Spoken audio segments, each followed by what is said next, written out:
পঞ্চম শ্রেণী বাংলাদেশ ও বিশ্ব পরিচয়। তো আজকে আমরা সমাধান করব ৪৯ থেকে। তো আগের ভিডিওতে আমি ৪৮ পৃষ্ঠা পর্যন্ত সমাধান দেখিয়েছি। আজকে সমাধান করব ৪৯ পৃষ্ঠা। তারপরে সমাধান করব হচ্ছে এই যে দেখো ৫০ পৃষ্ঠার এই বক্সটি। তারপরে সমাধান করব ৫১ পৃষ্ঠার এই বক্সগুলো। ৫১ পরে সমাধান করব হচ্ছে আমরা এই এই ছবি দুটো, হ্যাঁ, ৫২ পৃষ্ঠা। তো ৫২ পৃষ্ঠার পরে আমরা সমাধান করব হচ্ছে এই ৫৩ পৃষ্ঠা। তো আজকে আমরা এই ৫৩ পৃষ্ঠা পর্যন্ত সমাধান করব, ঠিক আছে? তো চলো ভিডিওটি শুরু করি। তো পরবর্তীতে এই ৫৪ পৃষ্ঠার থেকে ভিডিও দেখার জন্য অবশ্যই সাবস্ক্রাইব মাই চ্যানেল। দাঁড়াও, ৫৪ পৃষ্ঠায় গ আছে তাই না? তাহলে আচ্ছা ঠিক আছে, আমরা এই ৫৪ পৃষ্ঠা পর্যন্ত সমাধান করি, তাহলে ভালো হবে। কারণ এই গ নাম্বারও এইখানে ক্ষয়ের পরে এই গ নাম্বার আছে, তাহলে ভালো হবে। আমরা এই ৫৪ পৃষ্ঠা পর্যন্ত সমাধান করব। ৫৪ পৃষ্ঠার পরে পরবর্তীতে এই ৫৫ পৃষ্ঠার থেকে ভিডিও দেখার জন্য অবশ্যই সাবস্ক্রাইব মাই চ্যানেল। তো চলো আমরা ৫৫ পৃষ্ঠা পর্যন্ত ভিডিওগুলো সমাধান করি। এই যে দেখো আমাদের ৪৯ পৃষ্ঠা চলে এসেছে। এখন আমরা এখান থেকে সমাধান করব। তো দেখো এখানে কি বলেছে, এবং বলে রাখি চ্যানেলটি সাবস্ক্রাইব করে দিতে, কারণ চ্যানেলটি সাবস্ক্রাইব করলে আমি ভিডিও আপলোড করলে অটোমেটিক কিন্তু তোমাদের ফোনে ভিডিওগুলো ইউটিউবে চলে যাবে। তো এই জন্য চ্যানেলটি সাবস্ক্রাইব করে দিতে হবে। দেখো ১ নম্বরে বলেছে, ক নম্বরে বলেছে ছবি পর্যবেক্ষণ করে প্রশ্নগুলোর উত্তর খুঁজে বের করি। তো এখানে আমাদের ছবিটি দেখতে হবে এবং একই বলেছে ছবিটি কোন সময়ের, এখানে লিখতে হবে। শরণার্থী শিবিরটি কোথায়, এখানে লিখতে হবে। কেন তারা সেখানে আশ্রয় নিয়েছিল। তো চলো উত্তরটি দেখে নিই। এই যে দেখো আমাদের উত্তর, ছবিটি কোন সময়ের, উত্তর হবে ১৯৭১ সালের ২৫শে মার্চের ছবি, ২৫শে মার্চের পরের ছবি। শরণার্থী শিবিরটি কোথায়, ভারতে। কেন তারা সেখানে আশ্রয় নিয়েছিল, পাকিস্তানি হানাদার বাহিনীর নির্যাতন থেকে বাঁচার জন্য। তো দেখো আমাদের এটার উত্তর কমপ্লিট। তো এটার পরে আমরা চলে যাব পরবর্তী ছবিতে। দেখো এখানে আমাদের বলেছে ছবিটিতে কে গান গাইছে। এখানে লিখব কখন ও কোথায় গিয়েছিলেন, তিনি কি উদ্দেশ্যে গান গিয়েছিল। তো চলো উত্তরটি দেখে নিই। এই যে দেখো আমাদের প্রশ্নের উত্তর, ছবিতে কে গান গাইছেন, উত্তর জর্জ হ্যারিসন। কখন ও কোথায় গিয়েছিলেন, উত্তর হবে ১৯৭১ সালের নিউ ইয়র্ক শহরে। তিনি কি উদ্দেশ্যে গান গেয়েছিলেন, উত্তর শরণার্থীদের জন্য অর্থ সংগ্রহের উদ্দেশ্যে গান গেয়েছিলেন। তো দেখো আমাদের এটার উত্তর কমপ্লিট। এটার পরে আমাদের আরও একটি ছবি আছে এখানে। ছবিটি কোন সময়ের, ছবিটি কিসের, এখানে লিখবো। কোথায় ট্রেনিং দেওয়া হয়েছিল, এখানে লিখবো উত্তর কাদের ট্রেনিং দেওয়া হচ্ছে। তো চলো আমরা প্রত্যেকটি উত্তর দেখে নিই। তারপর নিচে আর কোনো ছবি নাই, তো চলো আমরা এটার উত্তর দেখে নিই। এই যে দেখো আমাদের উত্তর, ছবিটি কোন সময়ের, উত্তর ১৯৭১ সালের। ছবিটি কিসের, যুব ক্যাম্পে মুক্তিবাহিনী প্রশিক্ষণ। কোথায় ট্রেনিং দেওয়া হচ্ছিল, ভারতে। কাদের ট্রেনিং দেওয়া হচ্ছিল, মুক্তিবাহিনী যুবকদের ট্রেনিং দেওয়া হচ্ছিল। এই ছিল সমাধান। তো দেখো আমাদের এটা কমপ্লিট। তো এটার পরে আমরা চলে যাব পরবর্তী পৃষ্ঠায়। তো পরবর্তী পৃষ্ঠা নাম্বার, এই যে আমাদের এটা পৃষ্ঠা নাম্বার হচ্ছে ৫১। তো দেখো ৫১তে আমাদের বলেছে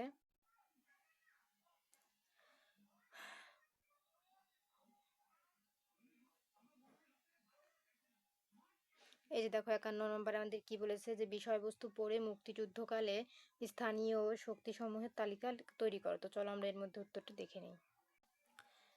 এই যে দেখো আমাদের প্রশ্নটি ছিল, এই যে বিষয়বস্তু পড়ে মুক্তিবাহিনী সময়কালে স্থানীয় শক্তিসমূহের তালিকা তৈরি করি। এই যে মুক্তিবাহিনী ১ নম্বর লিখবা, ২ নম্বর ঘরে লিখবা গণবাহিনী, তারপর ৩ নম্বর ঘরে লিখবা আঞ্চলিক বাহিনী এবং ৪ নম্বর ঘরে লিখবা সর্বস্তরের জনগণ।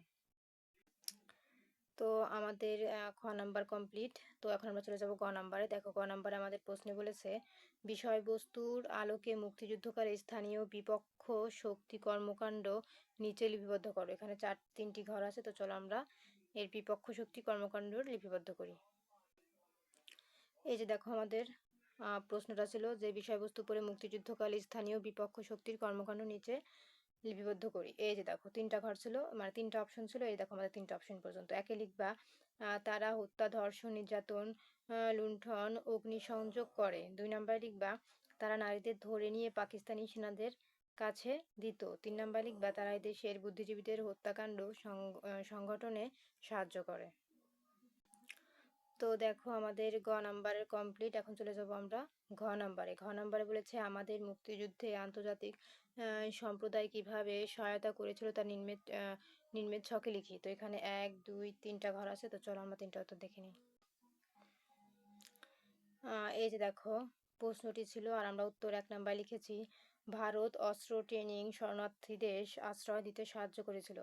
2 নম্বরে লিখেছি রাশিয়া বাংলাদেশের পক্ষে ভোট না দিয়ে সাহায্য করেছিল। 3 নম্বরে ইংল্যান্ড, এই যে ইংল্যান্ডে জর্জ হ্যারিসনের কনসার্ন থেকে প্রাপ্ত অর্থ শরণার্থীদের সাহায্যার্থে দেওয়া হয়েছিল। তো দেখো আমাদের ঘ নাম্বার উত্তর কমপ্লিট। তো 51 পৃষ্ঠার পরে আমরা চলে যাব 52 পৃষ্ঠা। এখানে আমাদের ছবিতে আছে ছবিটি কোন সময়ের তারা কি করছিল, এ কাজের মাধ্যমে বাংলাদেশে কি অর্জন করে। তো চলো উত্তরটি দেখে নেই। এই যে দেখো আমাদের উত্তর, ছবিটি কোন সময়ের, 1971 সালের 16 ডিসেম্বর। তারা কি করছেন, জেনারেল নিয়াজি আত্মসমর্পণ দলিলে স্বাক্ষর করেছিলেন। এ কাজের মাধ্যমে বাংলাদেশিরা কি অর্জন করে, এ কাজের মাধ্যমে বাংলাদেশিরা স্বাধীনতা অর্জন করে। তো দেখো আমাদের এটার উত্তর কিন্তু কমপ্লিট। তো এটার পরে দেখো আমাদের এখানে আরো একটি ছবি দেওয়া আছে, আর দুইটা ছবি আছে। এই যে দেখো এখানে ছবিটি কোন সময়, ছবিতে কাদের দেখা যাচ্ছে, এই যে এই ছবিতে কাদের দেখা যাচ্ছে, তারা কি করছেন। তারপর দেখো আমাদের এখানে আরেকটা ছবি আছে বন্দুক হাতে নিয়ে, এখানে বলছে ছবিটি কোন সময়, ছবিতে কাদের দেখা যাচ্ছে, তারা কি করছেন। ঠিক আছে, তো চলো আমরা এই দুইটা উত্তর দেখে নিই। এটা প্রথমে দেখি। এই যে দেখো ছবিটি কোন সময়ের, এই যে এই ছবিটি কোন সময়ের, 1971 সালে। ছবিটিতে কাদের দেখা যাচ্ছেন, ছবিটিতে পাকিস্তানি সেনাদের দেখা যাচ্ছে। তারা কি করছেন, তারা নিজেদের অস্ত্র সমর্পণ করছেন। তারপরে দেখো এখানে যে নিচেরটা ছিল না বন্দুক হাতে নিয়ে দাঁড়ানো, এই যে সেটা বন্দুক হাতে নিয়ে দাঁড়ানো। তো এখানে বন্দুক হাতে নিয়ে দাঁড়ানো এই ছবিটির কথা এখানে কি বলেছে, ছবিটি কোন সময়ের, 1971 সালের। ছবিটিতে কাদের দেখা যাচ্ছে, উল্লাসরত মুক্তিযোদ্ধা ও জনগণকে দেখা যাচ্ছে। তারা কি করছে, তারা বিজয়ের আনন্দে উল্লাস প্রকাশ করছেন। তো দেখো আমাদের কিন্তু এইটাও কমপ্লিট। তারপরে নিচে বন্দুক হাতে, এটাও কিন্তু উত্তর আমি দেখিয়েছি। ঠিক আছে, তো এটার পরে চলে যাব আমরা খ নাম্বারে।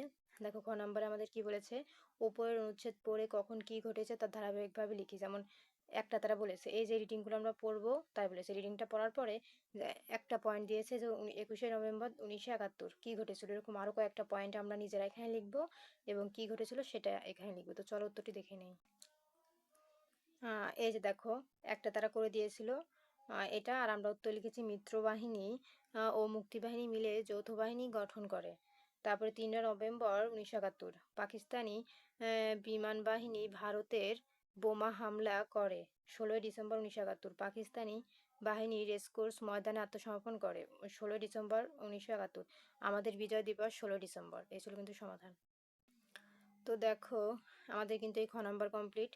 তারপরে চলে যাবো 54 পৃষ্ঠায়। দেখো আমাদের এখানে গ নাম্বারে কি বলেছে, যে পূর্বের পৃষ্ঠার তথ্য নিয়ে, মানে উপরের যে রেটিংগুলো আছে ওখান থেকে তথ্য নিয়ে নিচে প্রশ্নগুলো উত্তর দাও। এখানে বলেছে কোন জায়গায় সমর্পণের দলিল স্বাক্ষরিত ছিল, তারপরে কোন বাহিনীর কাছে আত্মসমর্পণ করে। তো এরকম প্রত্যেকটা প্রশ্নের উত্তর আমরা এখানে লিখবো। চলো উত্তরটি দেখে নিই। তো এই যে দেখো আমাদের উত্তর, এই যে কোন জায়গায় আত্মসমর্পণের দলিল স্বাক্ষরিত হয়, উত্তর রেসকোর্স ময়দানে। তারপরে কোন বাহিনীর কাছে আত্মসমর্পণ করে, উত্তর হবে যৌথ বাহিনীর কাছে। তারপরে জেনারেল নিয়াজি কতজন সৈন্য নিয়ে আত্মসমর্পণ করে, উত্তর হবে 93,000 সৈন্য।